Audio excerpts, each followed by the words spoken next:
Welcome everybody who's here to the Monday, November 11th regular meeting of the Jamaica Selectboard. First order of business is to call for any late additions to the agenda. Any late additions? Seeing none, I'll go to the second order of business, which is to approve the minutes from the October 28th regular meeting. I will make a motion to approve. Second. Thank you. Any discussion of the minutes? Seeing no discussion, I will call the vote. All those in favor of approving the minutes of the October 28th regular meeting, please say aye. Aye. Great. The next order of business, I'm going to hand over to Greg, and that is for the board to make a decision regarding the sidewalk snow removal equipment purchase, and we received some bids that Greg will recite for us. Certainly, thank you. As everybody knows, we've each year I think we have more and more challenges just due to our antiquated equipment used for plowing or clearing the sidewalks. So Keith had gone out and researched a few options for us, discovered a few things just coincidentally at one location. So we went up and looked at them on two separate occasions. I was up there anyway, so it was up in Montpelier, and Keith and Bill drove up also and looked at it and test drove a couple of different things. So I'm going to backtrack just a little bit. I mean, some of the challenges, and to me, some people have heard this already, just because of our sidewalks being two sizes. I mean, some of them are brand new, they're wide. Most of the equipment that's out there is designed for regular ADA 48-inch wide sidewalks. Many of ours are only like 36-inch.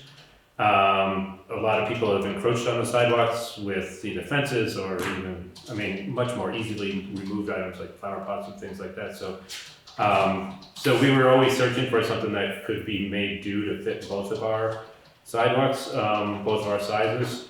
These are wide units, but we've identified a few places where we can make some fixes in town to either use either one of these. So let me just throw that out there, what they are. One of them is it's called Ventrac. That's a pretty popular name, I guess, as far as sidewalk removal machines. They have many different tiers of sizes. This would be basically their smallest one. It is a stand behind, or walk behind, ride behind, I guess. So it's a stand up. Not the optimal when in a blizzard or something like that. Comes with just one attachment with the snowblower attachment. The pricing on that, given municipal discounts and all those types of things, would be $25,585. The other one, just coincidentally, happened to be at the same location, which is a Bobcat, a skid steer. It's a smaller tracked unit designed for sidewalks, as opposed to the regular skid steers. It has only 300 hours on it. Typically a machine can go up to 2,000 and 2,500. 300 hours is it's pretty brand new almost. Right. It comes with a heated cab. It's got the smaller track, so it wouldn't be difficult on the sidewalks as far as that goes. It does come with a comes with a snowblower, bucket loader, and a sweeper broom. And the price on that is $22,500. So myself and Keith pretty unanimously are suggesting we buy the Bobcat. It's slightly lower priced. It has a little bit more utility value to it. It's not just a one-purpose machine. Just even having the bucket loader on it would be helpful with clearing snow too. And the fact that it's heated makes it a lot more comfortable driving around town. So that's what we're proposing, suggesting. I'll make a motion that we accept the bid for the Bobcat skid steer for $22,500. I'll second. And then open it up for discussion. And I took a very quick look at your email. Thank you for sending it. Was there any reference to post-purchase, either warranty or maintenance, or like what? That actually, I don't know. Okay. Yeah, exactly. I mean, the new one obviously would come with a warranty. I don't know exactly what So that is. Right. That's a good question. Right. right. It would be delivered, I know that, I don't think it really necessarily impacts my vote, but it's. no, you but know, I it's- mean, anytime you get used equipment, Keith and Bill seem to think it was in good shape, but I don't know, you Right, never know what you don't know. right, So I could easily follow up, we could right, decide on anything contingently, I guess, based on any of those questions that we right, might have. right. I mean, you know, there's not a lot out there. I thought the walk behind didn't really make sense. I thought the Bobcat made a lot of sense. That's just my 2 cents. It could be used all summer, I mean, Right, and right. even in the It's yard right, for it's a moving year-round, fence and moving stuff around. piece of equipment. Keith's vote obviously weighs heavily on me. And, you know, we just actually, Sarah and Mary and I just went through the budget and we have the capital budget for it. So it's within our financial means, but that's sort of my discussion. Yeah, no, I'm glad to hear that, because I apologize, I did not reference back to the Yeah, finance, I know we talked about it. well, we had generally, talked about it last meeting, so Yeah, yeah. it was on our mind. Yeah, and the other machine has been out there for quite some time, so this is something that's, It'll get used, yeah, just like, and we need it, yeah, I think so. I'm Yeah. very hopeful that Yeah. this is gonna make a difference, so. yeah. And it's also a much more powerful machine than what we have currently, so the hope too that it's gonna cut through a lot more of the slop that's out there Right. with the slush and Right. the things off of the highway. Andy's got his hand. Andy, go ahead, please. Unless I didn't hear, who has them? Are we allowed to know who's Oh, selling? sure. Yeah, I'm sorry. They're at Champlain Valley Equipment. They have several locations, all more or less central and northern Vermont. This one is located in Berlin, which is just outside Montpelier.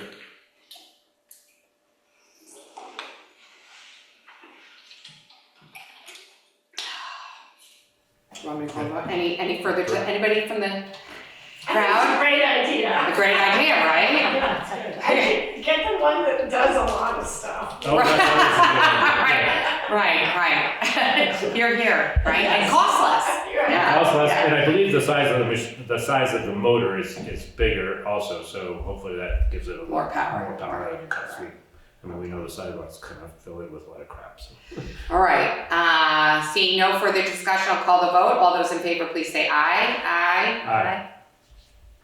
Andy's got his hand up, great.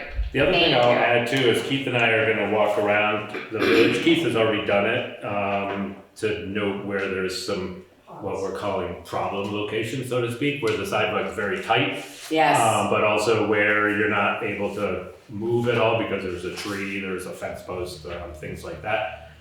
It should be no problem on any of the newer sidewalks, which would be all here in front of on the south side of the road, going all the way down to the town hall, all the way from the great, from I was gonna call it the Great Troll, but right. the Masonic The Temple, Masonic. and then all the way back up. Right, Water right. Street would be fine. There are a few places here just in the village on the old sidewalk that we were gonna go out and personally reach out to people and let them know what we're doing. The worst case scenario, so to speak, is that we have to take back about 6 inches or a foot or so of Right. their lawn, but it doesn't mean the lawn disappears, it just means that it goes lower and it's flush with the sidewalk. Right, So Right. there's only a few places where there may be a fence or there may be a more permanent flower bed or something like that. right, okay. Super. Okay. Yep. Great. All right, thank you for that. Did you want to handle the next order of business, which is the annual adoption of the winter operations policy? Sure. This obviously just came up as we were thinking about this. It's typically done either this month or next. It's kind of customary that we just re-adopt the previous year's winter operations policy. Part of that is just to bring to the attention of everybody of what some of the core elements are.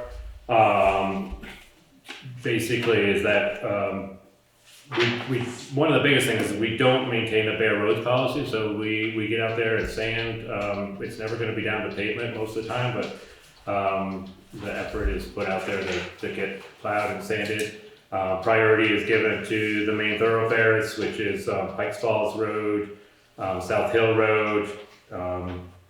Next priority is some of the other roads where there's school bus routes, which typically aren't going off the main highway.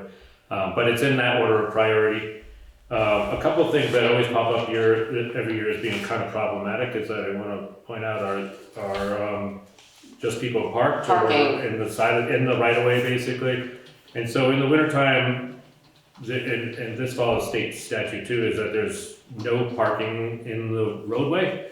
Even if you just pulled off on the side to go for a hike or something like that. So a lot of times the roads are much narrower in the wintertime, the plow trucks are much wider with the wing on them, things like that. So it's not only just for during the storm that you think you can't be parked there, but for sanding and everything like that, there's no parking in the roadway. And I want to reemphasize, obviously, no parking on the sidewalks, no parking in the village on the state highway between 10 and 6. This all just facilitates our town crew and the state crew for, helps facilitate, keeping the roads open. 10 PM and 6 AM. 10, oh, Yeah. yeah, sorry. I 6 knew where you were a.m. and 10 p.m. all day, 24 hours. Karen and I have one mind. Sorry. And slow down. And slow down. And slow down, right. And do not plow into the sidewalk, do not plow across the state road. I mean, all those are state ordinances or statutes, but it's also super helpful if we're gonna come by and plow the sidewalk and make an effort to do that, and the next person's plowing across it, and anybody who's got their plow guy mention it to them, or get out there with a shovel and kind of Right. keep the driveways open. And we'll just, Thanks. do we want to approve it though with the equipment being Oh, updated okay, to right. reflect I the did highlight Bobcat? that, right. I saw you highlighted that. Exactly. So I'll make a resolution that we adopt the winter operations policy in the form that was circulated for the 2024-2025 winter season, with the one amendment on page 2 that item 6 under equipment be changed to the new Bobcat that we will purchase. Second. Great, thank you. Any discussion? Andy, anything? No? Okay, seeing no further discussion, I'll call the vote. All those in favor, please say aye. Aye. And I also mentioned that this is posted on On the the website. website, It is under the section for policies and ordinances, so go review it. If you have questions, let us know. yes, exactly. All right, terrific.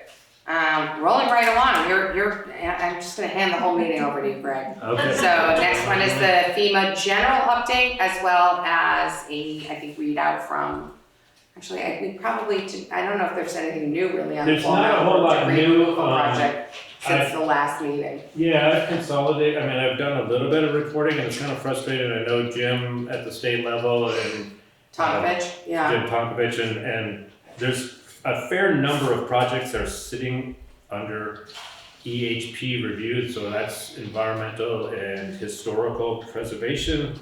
So is that state? That's state, It's not going back federal. to the state, and so they're sitting So it's there sitting for with the state. state review. There's about $700,000, including the Mountain Brook project that is sitting, and I've not been able to get answers. They're still sitting out I there. bet it's more than 700 then.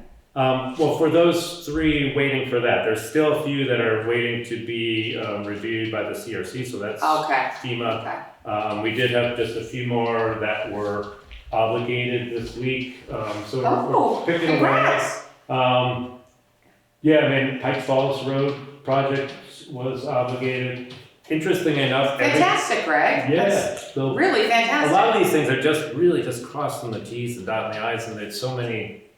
It's a ridiculous amount of mundane work, but anyways, so, but it's moving. I feel good about it. So, anyways, and also most or if not everything from the December storm has already been obligated. So that was a little bit more. Everything has now from December? Right. So that's much more clean. Honestly, there's like a tear welling up in my eye. I'm not kidding. Thank you, Greg. I mean, it's- Well, that actually most of that was in progress already. So I didn't really do much on the December one, but. You take the credit. You know what? And I do have to say. Whatever it is, it Yeah. worked when it Yeah. has not been working, so Yeah. thank Well, you. I'll say this very publicly too. I will say, not very public, I will say this publicly, that I am very appreciative for the amount of just tedious work that Mike had put into this. So it's, a lot of this is, 90-80% of the work was done, and now it's just like, okay, I get to feel good about it. But some of these just, and Sarah too, forwarding all these copies of invoices, and you're looking at timesheets where they just say 10 hours fixing roads, like which 10 hours, which person, how Yes. much, how, you know, how much material went on this road versus, Right. you know, anyway, so, but we're getting there. Thank you. Thank you. All right, and nothing, Mountain Brook, we're basically done. It's done. We're done, so I can take that off the agenda. Yeah, I think quite literally, the only thing that's left to do is to, and I spoke with Hunter last week, just to reseed and kind of restore the area behind the fire department. I mean, Oh, that's right. quite But literally is is that the only- happening in the spring or it happens now? No, he wanted to get it seeded now. Okay, And if the seed doesn't grow now, it'll grow in the spring, but, okay. Because it looked cleared. yeah, everything's out of there, but it's Okay. just not, they're gonna put, they removed a lot of the material, the topsoil and everything, just to Right. get it out of the way, so they're gonna bring that back. And then the sidewalk on Water Street that got And look, broken by one of the trucks, when is that? Is that not I until the spring or? Don't know much of that, what's going on with that. Okay. It's covered up with sand. They what? It's covered with sand.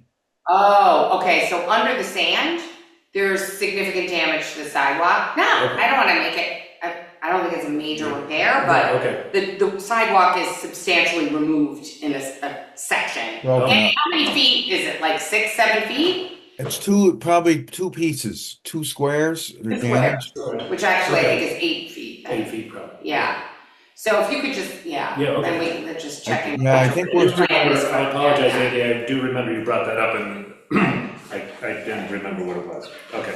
Right, and now that we have our sassy new sidewalk snow blower, Yeah, we don't want Well, to we don't wanna, get wrecked over like, it. right, exactly, or like, you know, what's he gonna do, stop and come around the other way or something? So, Yeah. Great, but other than that, I think that's really, because everything in the riverbed is repaired, it looked like to me, Right. like it's done. Right, it's Right. done, they're out of the riverbed. They're out of the river, We the got ramps some are excess done, material that stockpiled, which we, I Right. mean, more than we Moved ever all have, of so that. hopefully Right, if we need it, Right. during the winter time, we don't have to rely on the pit being open with right, quite a lot. Yeah, as long as it doesn't freeze up like a iceberg. right, fingers crossed. Now we need some rain. We need to test the river. Right, exactly. Yeah. We'll get some rain pretty soon. There's gonna Test the be, river. there's I don't know that we need. almost. And order some rain. Yeah, seriously, Karen, did you have something else? If you're having somebody come out about sidewalks to repair that, could you have them look at the two spots, one in front of the museum and the other in front of Andy Avery's where it Just buckles up? Yeah. So that would be us to do. Yes. The sidewalk on Water Street, we're not even gonna be involved in that. It's Hunter's company, he's gonna have his own guy come out as part of the contract with Okay. us. But separately, let's bring it up in public Okay. concerns, because I'd like to add I it to was the next thinking- meeting. If you could coordinate that with whoever. I mean, I'll leave that to Greg, but, yeah, maybe, Okay. but we're At not. least one of the spots I'm aware of is somewhat, if an easy fix, I mean, it requires an outside person to do it, but it's not like you have to lay a new sidewalk, you basically just cut the pieces and I think you just have to cut down through it. Yeah, I mean, you cut Make one it off bigger and you can lay it down. slice. but- Okay, Yeah. okay. Well, I wanna get the two spots down, so we'll do that at the end, okay. All right, so Karen, on this next item of business, just keep me honest here. So at the last, this item is with respect to an update on the request by the West River Unified Education District to ask the town of Jamaica to vote on the closing of Jamaica Village School. There was a meeting on November 4th, where the proposed, first of all, there was an update in that the prior meeting, the board appeared to be inclined to ask for the closure of both the Townsend School and the Jamaica Village School. In between the two meetings, they moved back from that request. Thank you, Greg. And now have said that they are looking solely to have Jamaica vote to allow the school board to close Jamaica Village School. They also slightly revised the form of resolution that they would like us to warn at a town meeting, and at the meeting, we also discussed the nature of the specific timing. So I'll go through all of that, and Karen will correct me if I'm wrong on anything here. So during the meeting, we went through kind of word by word the resolution. We suggested some changes at the meeting. Bob Tebow, the superintendent, took that back to council for the district, and the final version that it appears at the next board meeting on is it December? I want to say, Karen, it's going to be December 9th, Monday, December 9th. The second Monday? That's the second Monday, is what I recall, but if you can. Which is the same exact time as this meeting. As this meeting, yes, exactly. I did notice that the last time. So I'll read it out for the record, and for those who are possibly going to watch the meeting after. The request is that the town of Jamaica warn a meeting for the following article to be voted on by Australian ballot, and that meeting they are likely to ask that we hold that meeting on January 14th of 2025. Votes. Shall the voters of the town of Jamaica agree and give authority to the Board of the West River Modified Union Education District to close the Jamaica Village School, such that the Jamaica Village School would not be used for an elementary school or provision of direct educational service to students by the district, with the closing to happen on or before June 30th, 2025, question mark. So that's the resolution we are likely to be asked to warn. In order for the meeting to be held by Australian ballot on January 14th, we would actually have to issue the warning on December 14th. And that timing was after some significant discussion with the board, because it pushes, they wanted to do it sooner, net. But if it were warned sooner, we would not have any meaningful, and I use that term, loosely, but meaningful financial information in terms of the impact of the closure of the school on the town, and on the district, equally important. But if we warn on or around January 14th, based on the schedule that was discussed at the last school board meeting, West River Unified Education District meeting, that should afford us the ability to share with the voters of the town of Jamaica some meaningful financial information. That article to be voted on would need to be met with other articles, at least one article, which would be a vote, yay or nay, by the town to say that what would happen if it were closed. Would we, the town, buy it back for $1? What potentially other articles around the use of the authority of the town board to make certain decisions with respect to the plant. And further, potentially, and I'm throwing it out there now at this meeting, we have another meeting in between where we can kind of have actually a reaction to more specific requests, but it would be the opportunity for this town to ask the other towns in the West River Modified Unified Education District to potentially allow the town of Jamaica to exit the district and to enjoy school choice potentially. So that's not a small thing for us to discuss. Between now and the next meeting, I will circulate some potential articles. Karen, I know, will help me with that. I think I'd really like to try to get some reaction from the town for that. But in the meantime, I've also requested of the district to allow me, or as chair, to speak with counsel for the district. I've not been given approval for that, even though our tax dollars pay for that lawyer, and we need that advice. So I'm gonna continue to press on that. Hopefully I'll get access this week, so that whatever I circulate to the board for the next meeting to consider would be informed by counsel. If they continue to refuse, I'm not really sure what to say about that.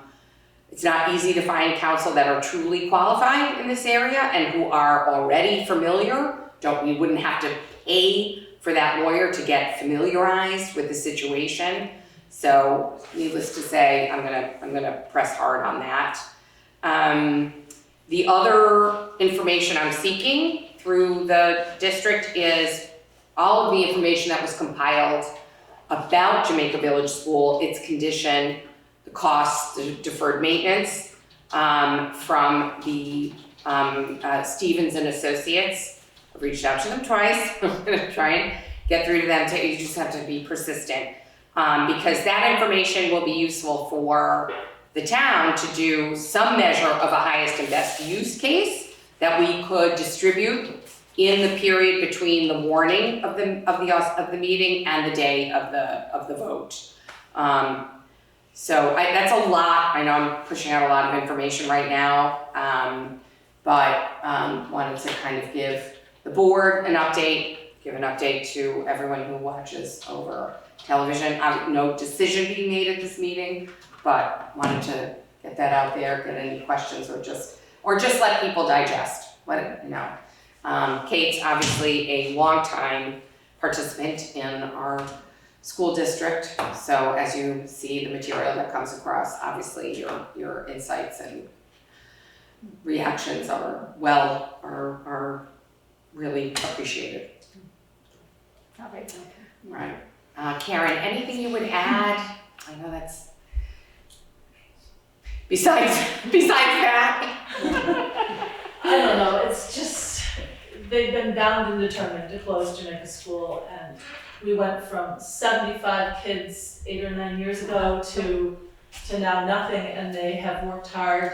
The supervisory union, the superintendent, the school board, they've all worked pretty hard to destroy our school, I would say.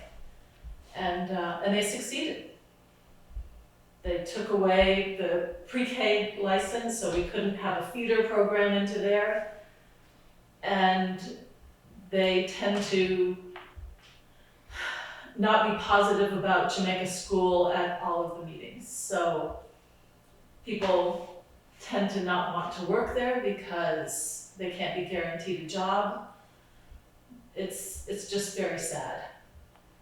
And I see, of course, now with this whole political thing, who knows what's happening, but I was seeing a lot of growth in Jamaica.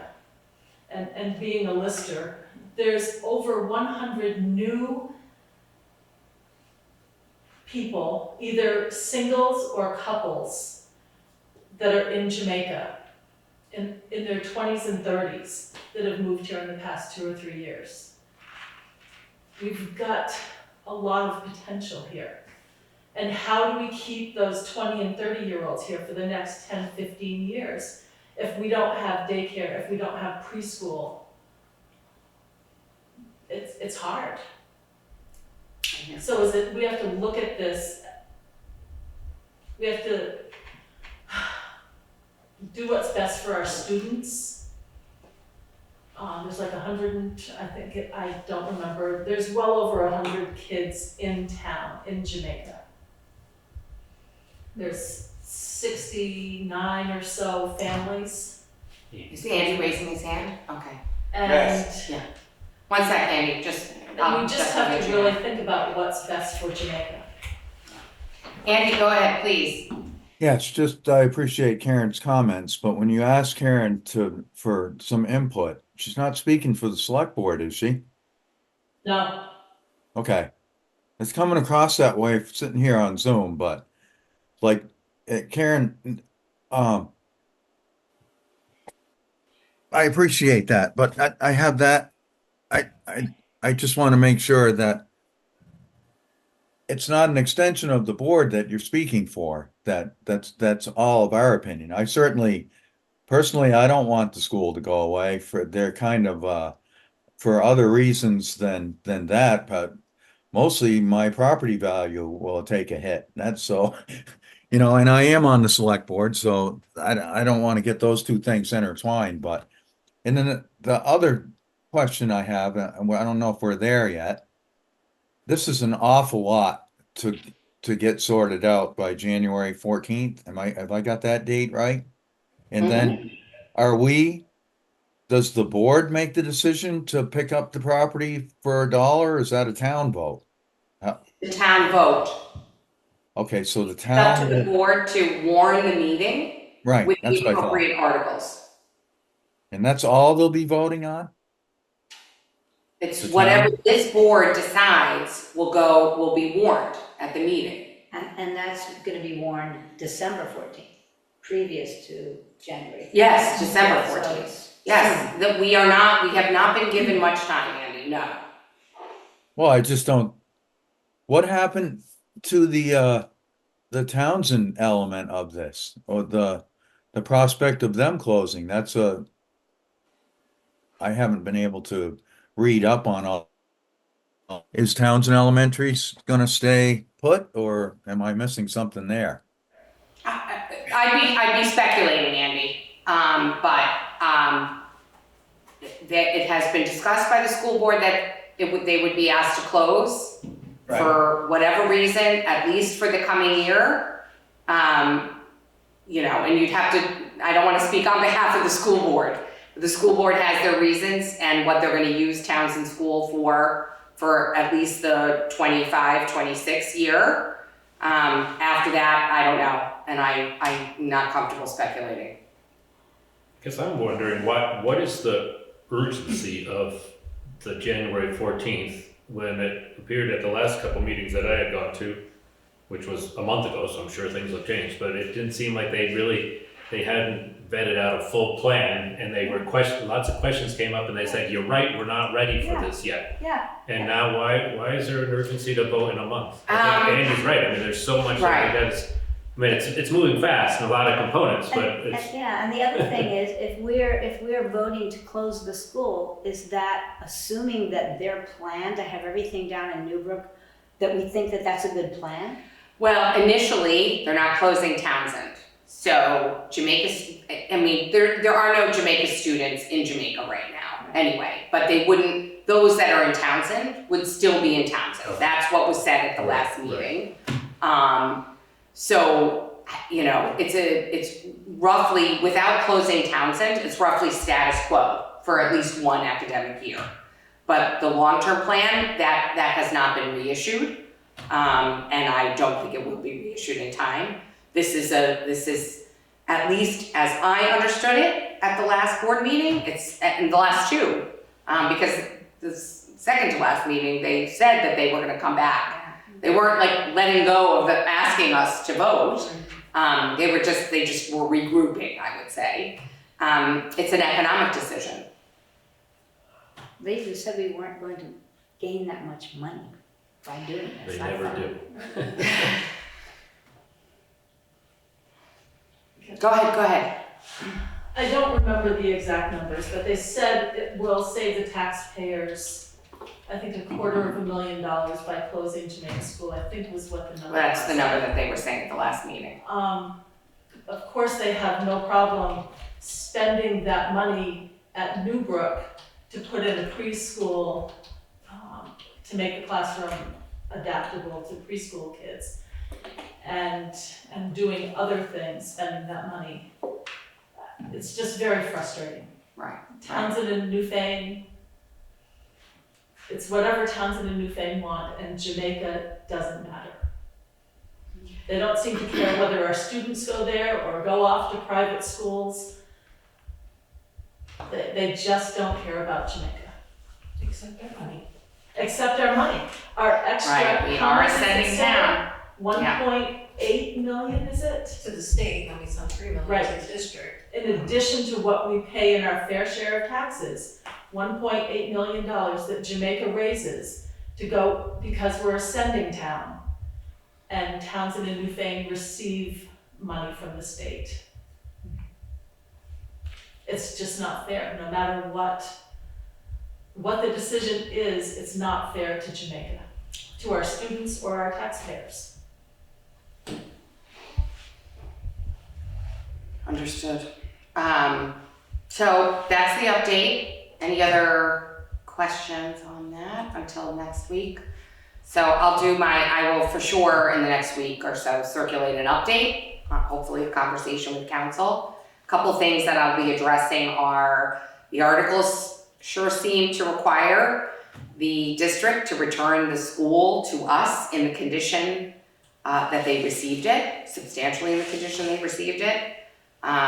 For those of you who were around, you might remember that when the district took over Jamaica Village School, they gutted the kitchen, for example. So that's something I kind of want to suss out. I don't, again, I'm not an expert.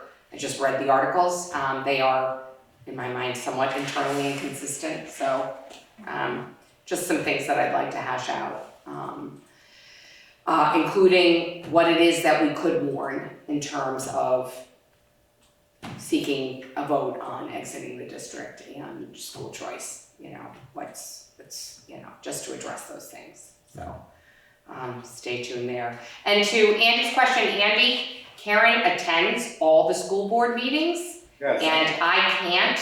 So, and she's very helpful to me because she reminds me if I'm not there or I haven't signed into Zoom.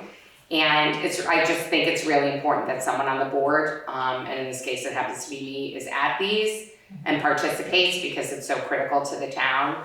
So while it's absolutely true, can't just for avoidance of doubt, Karen's not on a committee, she's not a member of the board. She is just a citizen who volunteers her time diligently to attend the meetings.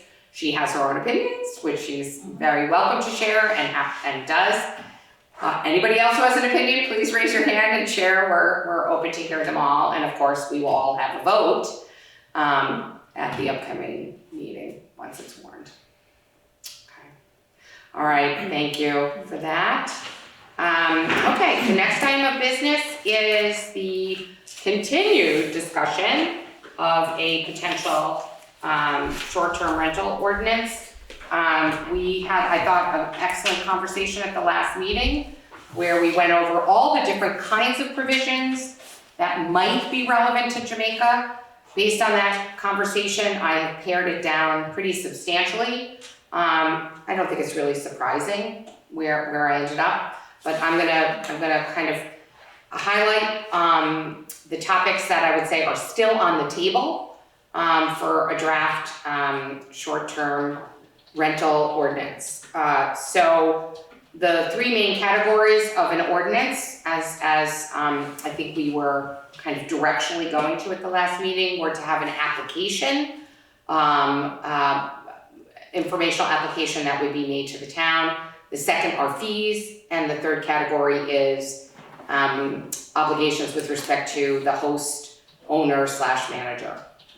So in terms of the application, I think where we netted out after discussion was that it would be a very simple definition for what a short-term rental is. There wouldn't be different categories.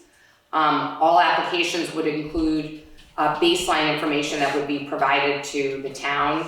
Not terribly extensive, but obviously the location, the name of the owner, and the quote host or external manager if there were one. The number of beds, and if it's owned by a corporation, the corporate information, if relevant.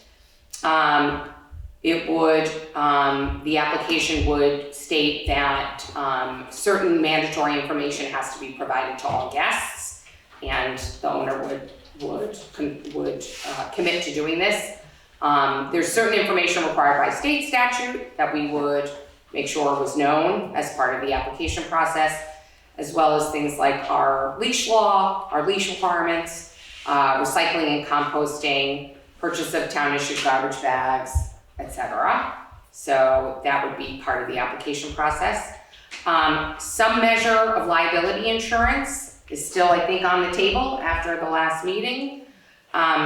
there would be a one-time, well, to get to that, there would be an obligation to renew annually because information has to be updated. And that it would be made clear that failure to comply would be a violation of an ordinance. The fees would be a one-time application fee and then a most likely smaller annual fee.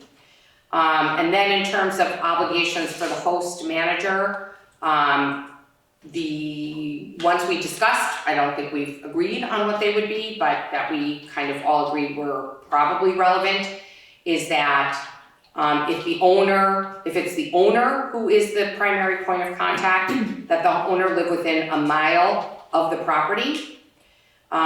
If the owner is not a resident within a mile of the property, then the owner would appoint a local provider to ensure compliance with the ordinance and be the point of contact. And again, this is really the driver here for emergency services or contact in the event of an emergency, or if there are issues with abutting property owners, the types of circumstances where not having access to a point of contact has been problematic. So that's the scope, I think, that came out of our last meeting. And so before I actually put pen to paper and start drafting something, I want to put that out there to the board and to the public to react. Sarah? Can we really ask them to have confirmation of liability insurance, like as a municipality? Yes, Really? of course. We ask COs from our providers all the time. Yes, yes. It just seems weird. Well, it could be as simple as a certification and giving us the information. Yeah. Without a CO. We don't necessarily need a certificate of a COI, but, something that, a little bit more than just making it an obligation. Yeah. It's like due diligence. That's how I view it. Okay. Good question. Thank you. I think Andy's got. Oh, Andy, hand up, and yeah? I've got something to. Thanks. Sarah asked already, but I don't get the liability for what? For what? What if somebody gets hurt in there, or what's the liability for? Yes, comprehensive general liability, CGI. Yeah. And then how do we get involved in that? How's the municipality get involved, or why do we? Well, okay, that's a good question. So, virtually every ordinance that I read had this obligation, so I did a little digging about that. So there have been numerous circumstances where and it's not just short-term rentals, it's tenants. And so there's a matching obligation, by the way, in state statutes for landlords.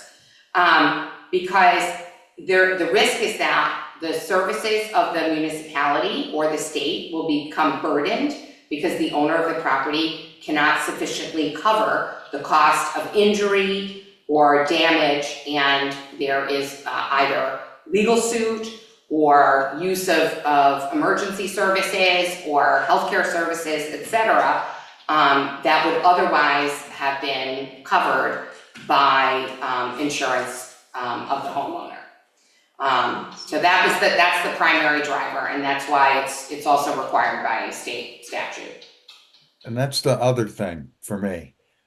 Now, the fire department representative was here and saying there's X amount of Airbnbs. How the hell, excuse me, how does everybody know how many rooms are rented out, how many rentals there are, and how many people are living in there? That's where this thing gets a little cloudy for me. Is, well, I know this. I work for some landlords. I know they have to be in compliance with some different things, but what distinguishes the two? How do we know or do we want to know what's going on in every residence? I'm just afraid it's opening to some extent, a Pandora's box of just like, well, how much do we need to know about what's going on in all of our rentals? That's all. And then, I know enforcement doesn't wag the tail or whatever, but who's gonna do all this?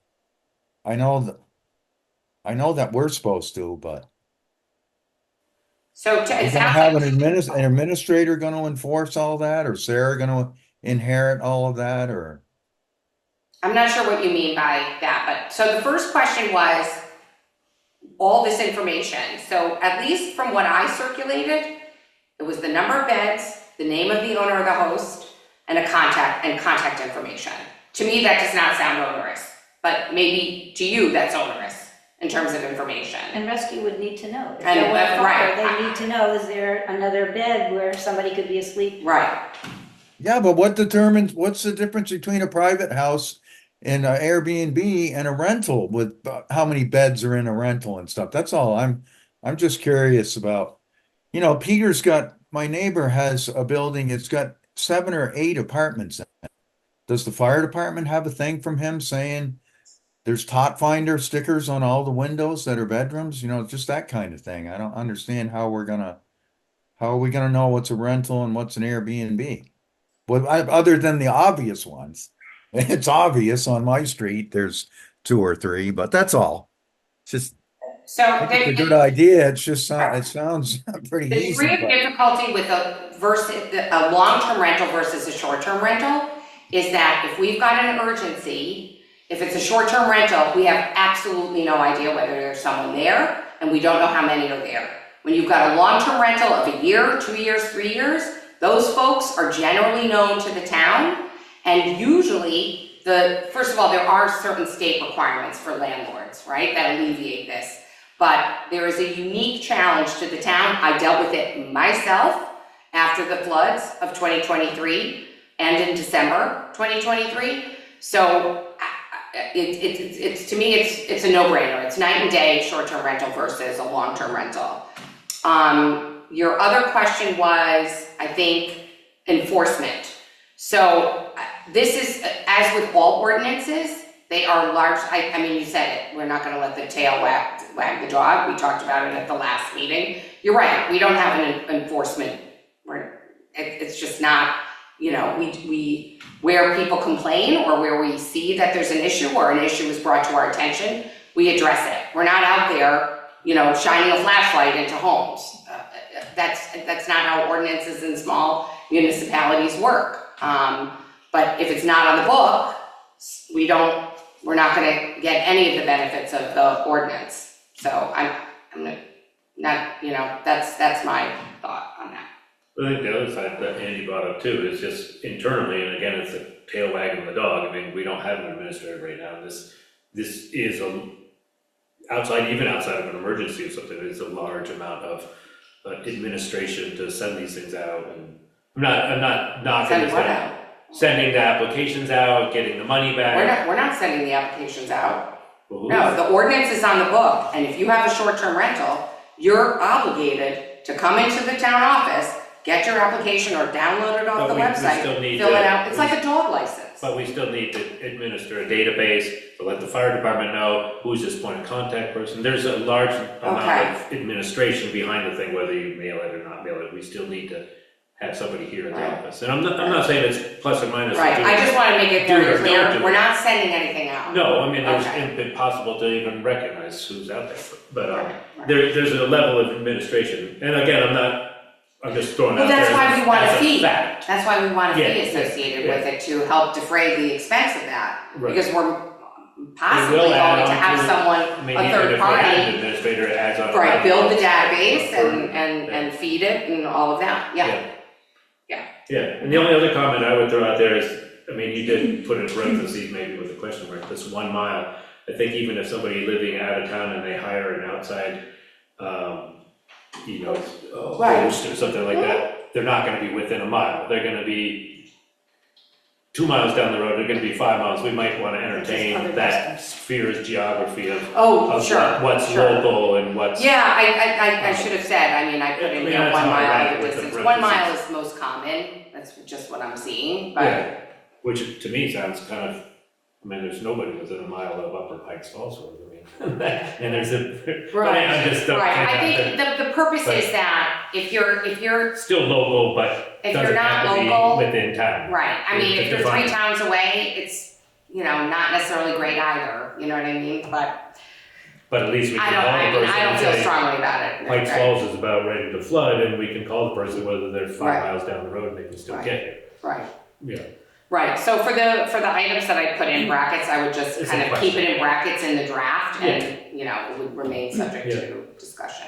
I think this is gonna be, this potentially could be beneficial for our emergency services, and to keep it very, very simple, as much as we can.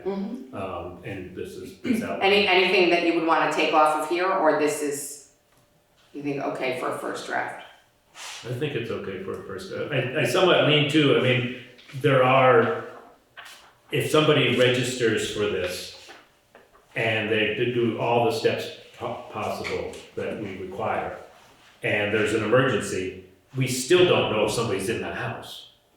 I mean, so No. it only goes so far. Actually, you're supposed to. That's exactly what you do know.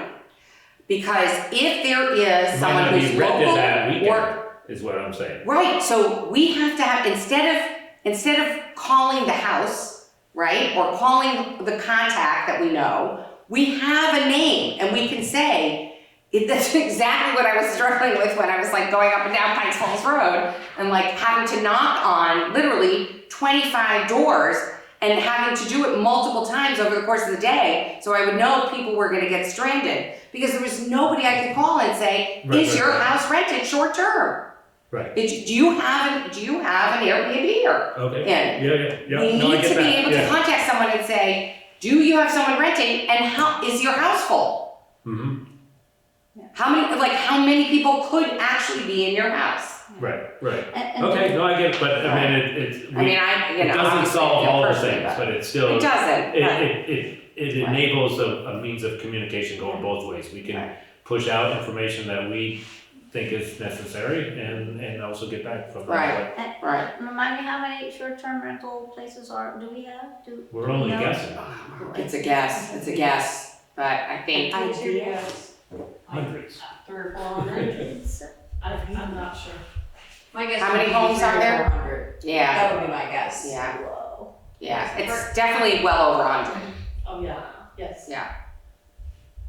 Yeah, this is, listen, if it were 20 houses, we wouldn't be talking about it, but it was a No, it's real, 20 houses, yeah. right, and there've been also violations of other ordinances associated with And it. I would think people who are renting an Airbnb would want to know that they have it's known that they Right, are their there during a customers possible Okay. emergency. Would have 911 services Yeah. if needed, right, exactly, Right. exactly. Yeah, and I don't think Yeah. this puts too much burden on anybody to fulfill this. Yeah, Karen? Is this an annual fee? or- And so a one-time application fee, which is a little bit higher, because that's the fee associated with entering the core information in the database, making sure that the application was properly filled out, answering any questions, and then the annual fee would be lower, and it's just about it's there so that information can be updated and et cetera. And it would change if the house sells, then it would be that New earlier fee for the new rest. application. We'll be in Okay. touch with you. And how is it that you are letting folks know this? And I'm wondering if putting a notice of this in next year's tax bill might be helpful. Town report. So it's an, That is a town report. right, bear in But mind, that's only voters who get that. True. true. So bear in mind, it's gonna have to go through the regular ordinance process. So it's gonna be warned, it's gonna be posted, it's gonna be in the paper, but you're right, it's not, does that get to out of towners? Not so much, but it will be on the website. And there's a good amount of word of mouth. But yes, I think that's a good point. We're gonna have to socialize this. Social media. What do other towns do that they're doing this? There must be some. Papers, social media, town clerk, because invariably people have to pay their taxes. Including it in the with your tax bill, it just adds a burden to the town office, but It's hard to It put does. anything with a tax bill because Yeah. it takes away from it and you don't Yeah. want somebody to say, I was distracted by Right. this in my Right. tax bill. So I'm very Right. hesitant to To put do it, anything in yeah. the tax bill unless But there it's- can be a separate mailing. There can be a separate mailing. We can discuss that, and it could be a mailing maybe of all the ordinances at that time, just to remind people. I've seen, is Rupert or Paula do that, I can't remember. Yeah. So, Basically, you just look on Airbnb and see who everybody is. believe me, that's what the town clerks do in those towns that have ordinances. Right. They're all over VRBO, Airbnb, you can see them, yeah.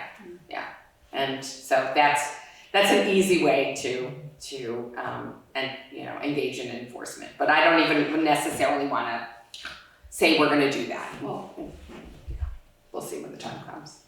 All right, great, thank you. Thank you. All right, well, there's an overweight permit since you're down there. Okay, See you in here. Thank you for the job.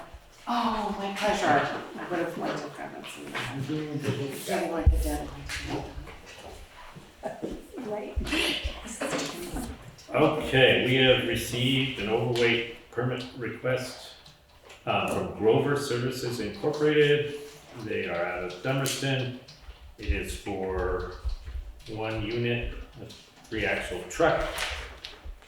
I'm gonna assume, since Sarah accepted their money, that their certificate of insurance is here. Do they request, they need to, no, they don't do that for this, do they? No, they send it. Okay, yep. But I'm gonna guess it's there since you've accepted it? Okay, so I will make a motion that we accept the overweight permit request for Grover Services Incorporated out of Dummerston, Vermont. Second. Thank you. Any discussion of the overweight permit? Seeing no discussion, all those in favor, please say aye. Aye. Aye. Great. The next order of business is to approve the timesheets for the town office, the listers, highway and transfer station staff. Second. Thank you. Any discussion? Seeing no discussion, all those in favor, please say aye. Aye. Next order of business is to approve the pay orders. Second. Thank you. Any discussion on the pay orders? Seeing no discussion, I'll call the vote. All those in favor, please say aye. Aye. Aye. Andy, did I see a vote? Yes, okay, thank you. So next order of business is public concerns. So can I just get the location of the sidewalks? Where was it? The In two? front of the History Museum Okay. and in front of Andy Avery's house. And that one heaved up as soon as those things went in. Remember? Yes. One of them acted up right off the bat, and we couldn't get them to fix it. It's been that long. Yes. And it was Get right. that. It's part of that federal grant, I think. That extension down there. It's not big. Yeah, I mean, Okay. it can be fixed, and luckily, I mean, the snow blower can go up and over it, but it's still kind of a, it's, We don't know why it did that. don't want there. I mean, it could be, I don't know. Is there a branch? Is there a root under the It's area? not really Do you near know? a tree, I don't think. No, I don't think so. It's I just think heat. It just needs to be sliced down the. So it fits flat kind of Yes, thing? yeah, it needs Got a it. little more space in there, is what I was told. Okay, all right, great. All right, and you had something else? We had a Jamaica Community Arts Council meeting the other night, our second with this new board at Benzie's at the Jamaica's Living Room. Jamaica's living room? Benzie can talk about in April about Christmas decorations. What we'd like to do is encourage the town members to light up Jamaica. Because as people drive through here, we have millions of people driving through, it makes an impression. And it kind of puts us on the map. And as we're trying to grow Jamaica, I think that's just a part of doing that. And so we'd love to ask each member on the main drag to put up white lights, just white lights. If they can't do it, then we'll help. I'm looking at a little bit of a Physically and budget. financially. Yeah, financially to supply the lights, but that every single house that's facing the main drag is lit up.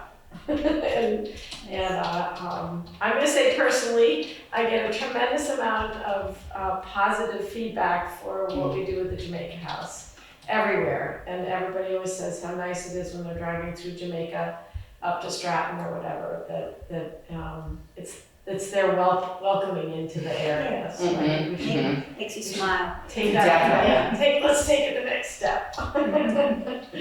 So we'd love to do that. It's a great idea. Are you gonna put something out on Facebook? Okay, okay. And we have a lot of other ideas. It was a great meeting the other night with lots of ideas for potlucks and music and yoga, using the town hall more. So maybe on the next meeting, we can discuss the Yeah. insurance thing again.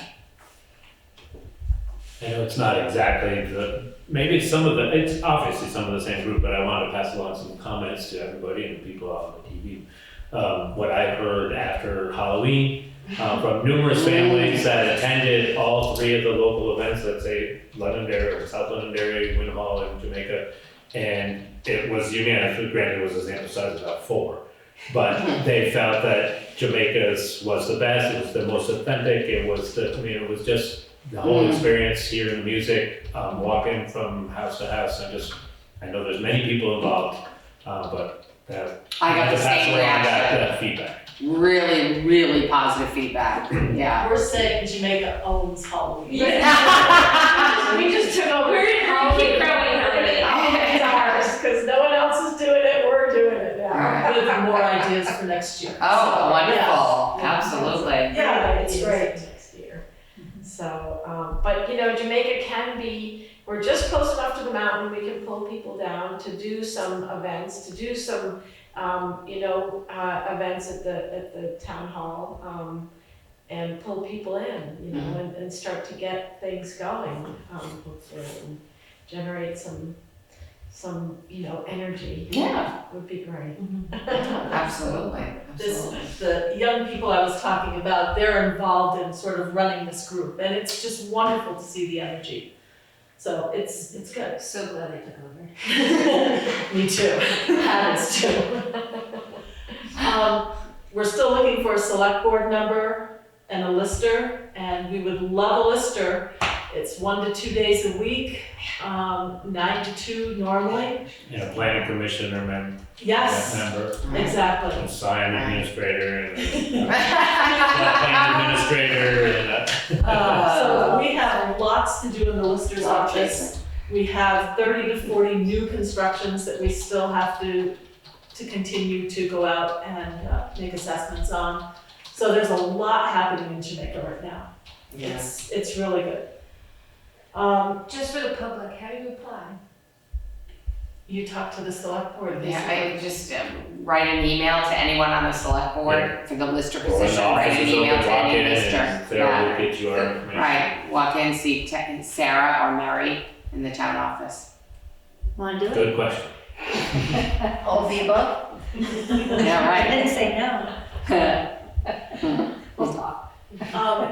And I believe that on the next planning commission agenda, next Monday, they're talking about a feasibility study for Depot Street from Main Street down to the state park, with the 2 bridges potentially being worked on or replaced. It makes sense to put in better pedestrian walkways all the way down. It's a mess going down through there, and it doesn't even go all the way down. Right. So I think it's very important, and it looks like that's happening, so that's good. Right. And I've spoken to about the transportation side of the revised town plan, and so that came up. Okay, good. The feasibility study grants are out there now. It's obviously a long-term process. I mean, the bridge, just as an update, the bridge is 2028 as far as completion goes. So it's a couple of years out before we're gonna get started, so obviously not putting in sidewalks before then, but the feasibility studies have a longevity to them that, I mean, we do them now, and there's a lot of other grant application deadlines that are coming up in the next couple months too, so. Which bridge is that?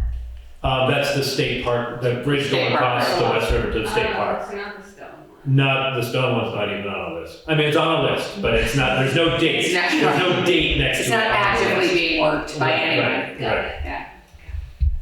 Yeah.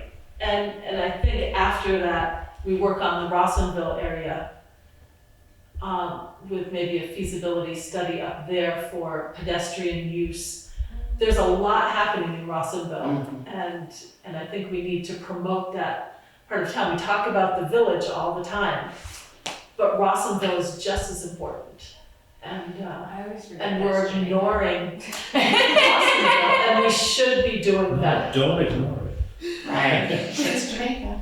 It is. Mhm. I know. And honestly, because there's so much going on both sides, like you keep, like the pedestrians, you don't know when they're gonna cross, you don't, you almost hit people when you come out of 100 sometimes, so. Great. Anything else? No, I think that's it. Okay, all right. Anything else from the board? Andy, anything else? Public comments? No, ma'am. Okay. All right. With that then, I will make a motion to adjourn. Second? All those in favor? Aye. They're here. Great.